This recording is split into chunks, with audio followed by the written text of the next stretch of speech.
सारांश न्यूज 24 पर आपका स्वागत है, जहां हम आपको देंगे दिन भर की बड़ी और ताजा खबरें। तो शुरू करते हैं आज की ताजा खबर। वक्फ संशोधन कानून 2025 का केंद्र सरकार ने सुप्रीम कोर्ट में किया बचाव, कहा फैलाया जा रहा भ्रम। वक्फ एक इस्लामी अवधारणा, इस्लाम का अनिवार्य हिस्सा नहीं।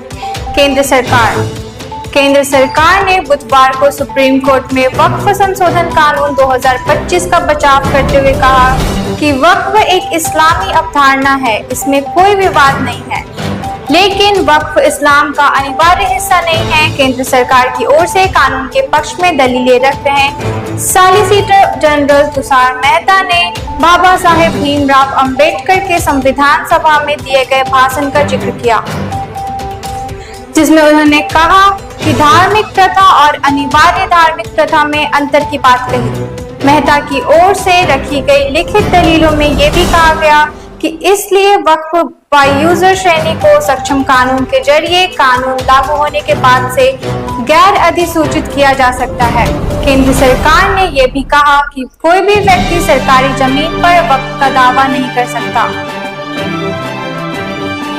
छत्तीसगढ़ में 1.5 करोड़ का इनामी खूंखार माओवादी बसवराजू समेत 27 ढेर। माओवादियों की सफाई के लिए चले अभियान के इतिहास में बुधवार को सुरक्षा बलों की अब तक की सबसे बड़ी सफलता छत्तीसगढ़ में मिली।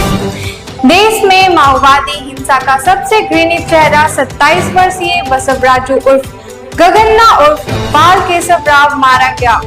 1.5 करोड़ रुपए का इनामी बसवराजू भाकपा महासचिव पुलिस सदस्य था। छत्तीसगढ़ महाराष्ट्र की सीमा पर अबुझमार व इंद्रावती टाइगर रिजर्व के जंगलों में हुई मुठभेड़ में डीआरजी के जवानों ने बसव सहित 27 माओवादियों को ढेर कर दिया। मारे गए अन्य माओवादियों की पहचान की जा रही है। पाकिस्तान में सिंध के गृह मंत्री का घर फूका। पाकिस्तान के सिंध प्रांत में बुधवार को सिंधु नदी पर नहरों के निर्माण के खिलाफ विरोध प्रदर्शन के हिंसक हो जाने से 2 लोगों की मौत हो गई। इस दौरान पुलिसकर्मी सहित 11 अन्य घायल हो गए। प्रदर्शनकारी पानी डाइवर्ट करने की योजना का विरोध कर रहे थे। गुस्साई भीड़ ने सिंध के गृह मंत्री जियाउल हसन लंजर का घर फूंक दिया। हिंसा भड़कने के बाद तुरंत इलाके की नाकेबंदी कर दी गई। सासाराम के केंद्रीय विद्यालय के प्रभारी प्राचार्य घूस लेते धराए।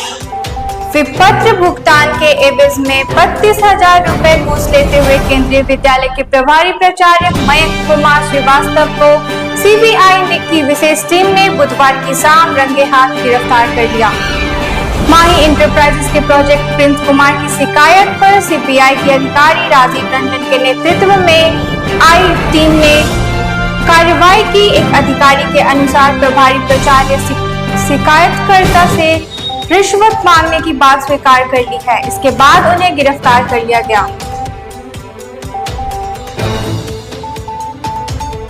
खगौल में सरेआम युवक की गोली मार हत्या। खगौल थाना क्षेत्र के दानापुर खगौल मुख्य मार्ग पर मुस्तफापुर के समीप अपने दोस्त के साथ बाइक से जा रहे युवक की बदमाशों ने सरेआम गोली मारकर हत्या कर दी।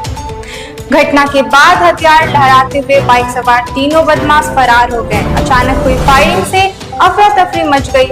युवक की पहचान खगौल के कोटवा निवासी राकेश कुमार सिंह के पुत्र रोशन कुमार 24 वर्षीय के रूप में हुई है।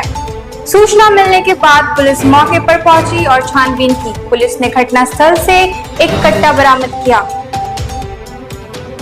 जमीन कारोबारी की हत्या के मामले में 2 आरोपित गिरफ्तार। जमीन कारोबारी अनवर आलम की हत्या के मामले में पुलिस ने 2 आरोपित को गिरफ्तार किया। पुलिस ने कार्रवाई करते हुए शाहरुख और अफसर को धनबाद से गिरफ्तार कर जेल भेज दिया। सोमवार की सुबह जमीन कारोबारी अनवर आलम की हत्या बीच सड़क पर बदमाशों ने गोली मारकर कर दी थी। इस मामले में पुलिस ने सीसीटीवी फुटेज से छानबीन की। अनवर आलम अपने भतीजे के साथ मोटरसाइकिल से हारून नगर से आ रहे थे। इसी दौरान एक बाइक पर सवार 2 युवक पीछा करते हुए आए और बहस करते हुए आगे आ गए। इसके बाद उनकी बाइक रोककर गोली मार दी थी। मोटरसाइकिल सवार दोनों युवक की पहचान हो गई थी। मोटरसाइकिल चलाने वाले युवक की पहचान शाहरुख के रूप में हुई थी, जबकि पीछे बैठे युवक की पहचान अफसर के रूप में हुई थी। इसके बाद पुलिस ने कार्रवाई की। गाजा में नहीं बढ़ा अल-कदाना हमलों में 82 की मौत। 20 लाख फिलिस्तीनी भूख से बेहाल, संयुक्त राष्ट्र ने जताई चिंता। गाजा में बुधवार को भी इजरायली हमले जारी हैं। गाजा हमलों में 82 लोगों के मारे जाने की सूचना है। मरने वालों में दर्जनों महिलाएं और बच्चे शामिल हैं। इस युद्ध से फिलिस्तीनी के बीच बुधवार को भी खाद्य सामग्री, पेयजल और दवाइयां नहीं पहुंची। अंतर्राष्ट्रीय दबाव में इजराइल ने सोमवार मंगलवार को कुछ ट्रक सामग्री गाजा में भेजी थी, लेकिन उसका वितरण अभी तक नहीं हुआ है। संयुक्त राष्ट्र सेना के आचरण पर चिंता जताई है। ऑपरेशन सिंदूर से ड्रोन उद्योग को मिलेगा बढ़ावा। घरेलू उद्योग को सेना और रक्षा विभाग से 4000 करोड़ रुपए के ऑर्डर मिलने की उम्मीद। ऑपरेशन सिंदूर की सफलता के बाद ड्रोन इंडस्ट्री को बड़ा बूस्ट मिलने जा रहा है। उम्मीद है कि अगले 1 से 1.5 साल में भारतीय ड्रोन कंपनियों को कम से कम 4000 करोड़ के ड्रोन मैन्युफैक्चरिंग के ऑर्डर सेना व रक्षा विभाग की तरफ से मिल सकते हैं। ड्रोन मैन्युफैक्चरिंग करने वाली कंपनियों से सेना व रक्षा विभाग की तरफ से लगातार पूछताछ की जा रही है, जिसे देखते हुए कंपनियां अपनी उत्पादन के विस्तार में जुड़ गई है। अमेरिका के बाद ईयू से भी अंतरिम व्यापार समझौता संभव। आगामी 8 जुलाई से पहले अमेरिका के साथ अंतरिम व्यापार समझौते की पूरी उम्मीद है और उसके बाद जुलाई अगस्त में यूरोपीय यूनियन के साथ भी भारत अंतरिम व्यापार समझौता कर सकता है। दिल्ली को हराकर प्लेऑफ में पहुंची मुंबई इंडियंस। मुंबई इंडियंस ने दिल्ली कैपिटल्स को 59 रन से हराया। सूर्य ने जड़ा अर्धशतक।